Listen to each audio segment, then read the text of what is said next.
Hi, friends. This Sunday, June 6th, we will celebrate Holy Communion in all of our worship services.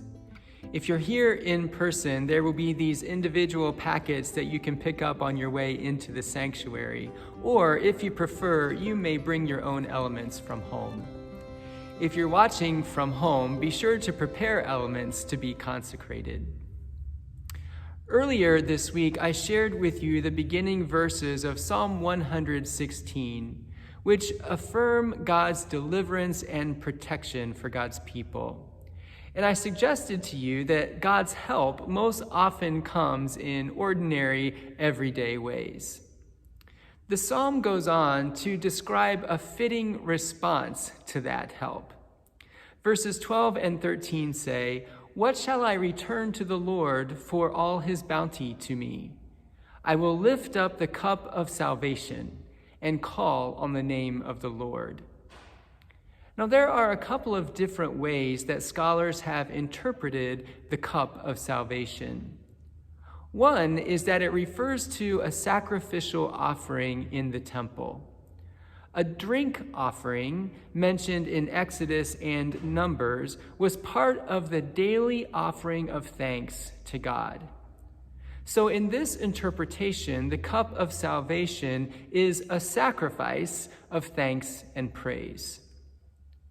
Another way to interpret the cup of salvation is that in Hebrew metaphor, cup is another way of saying experience in life, or even life itself.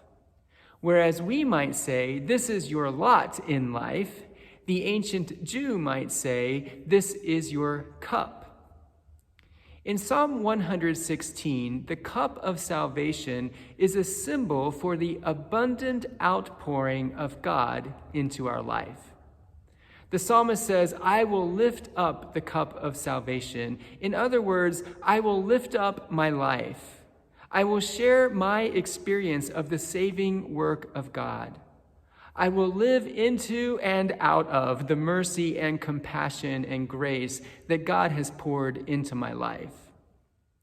In my mind, these two interpretations come together beautifully in the cup of Holy Communion. In the traditional communion liturgy, we say that in praise and thanksgiving, we offer ourselves as a holy and living sacrifice in union with Christ's offering for us.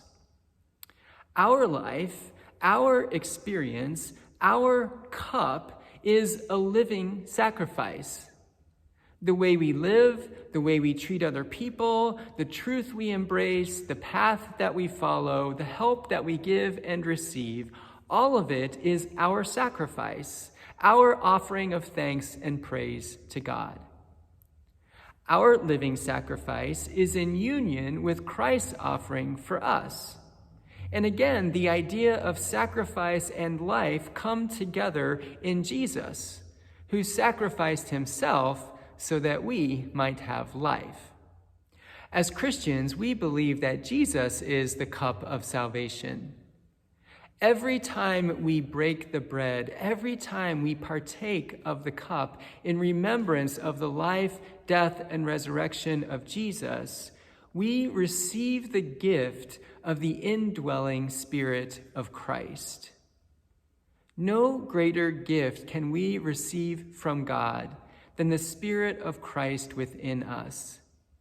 And no greater gift can we offer to God than our heart and life as a home for God's Son.